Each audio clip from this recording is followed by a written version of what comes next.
Formal nang inilagay sa harapan ng opisina ng Department of Agriculture, Bureau of Fisheries and Aquatic Resources Region 2 ang marker ng Intellectual Property and Technology Business Management Office upang pagtibayin ang pakikipagtulungan ng ahensya sa pananaliksik at pagpapaunlad ng mga makabagong teknolohiya noong Marso 14 taong kasalukuyan. Itinatag noong Oktubre 11 taong 2023, ang BFAR-2 IPTBM ay bahagi ng proyekto ng Department of Science and Technology, Philippine Council for Agriculture, Aquatic and Natural Resources Research and Development na tinatawag na Regional Agri-Aqua Innovation System Enhancement Program sa Cagayan Valley. Ayon kay Regional Director Angel Encarnacion, ang makasaysayang tagumpay na ito ay sumasalamin sa agham-based na pamamahala ng ahensya at sa mahalagang pakikipagtulungan nito sa iba pang miyembro ng konsorsyum.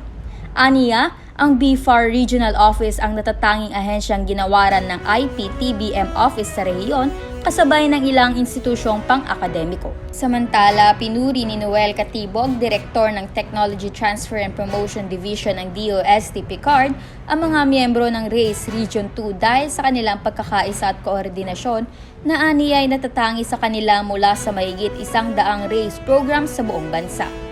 Hinamon din niya si RD Encarnacion at ang kanyang tanggapan na palawakin ang saklaw ng programa sa iba pang rehiyon ng BFAR at itaas ang kamalayan sa kahalagahan ng pagprotekta sa mga inobasyon sa pamamagitan ng copyright at trademark registration. Para naman kay Engineer Jefferson Maborang, OIC Director ng Provincial Science and Technology Office Cagayan, ang pagtatatag ng IPTBM Office ay hindi lamang isang simbolikong hakbang, kundi isang pangako na ang mga pananaliksik at imbensyong nililikha ay hindi mananatili sa mga laboratorio, kundi magiging tunay na solusyon na magpapabuti sa buhay, magpapalakas sa industriya at magtataguyod ng mas matatag na hinaharap. Dumalo rin sa seremonya si Dr. Miladis Mabutol, Direktor ng Cagayan Valley Agricultural, Aquatic and Natural Resources Research and Development, kasama ang mga kinatawan mula sa Isabela State University, Cagayan State University Apari,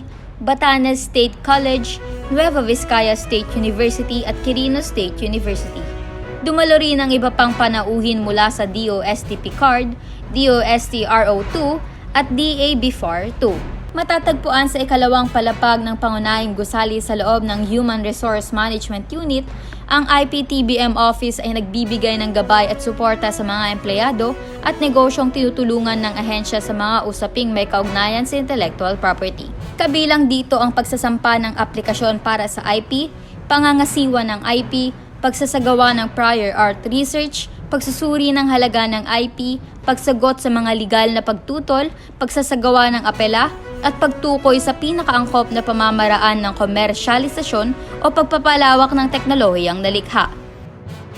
Para sa Bill Visay News TV at Balitang Hilaga Publishing, ito po ang inyong media trainee, Myla Ruth Balinan, nag-uulat.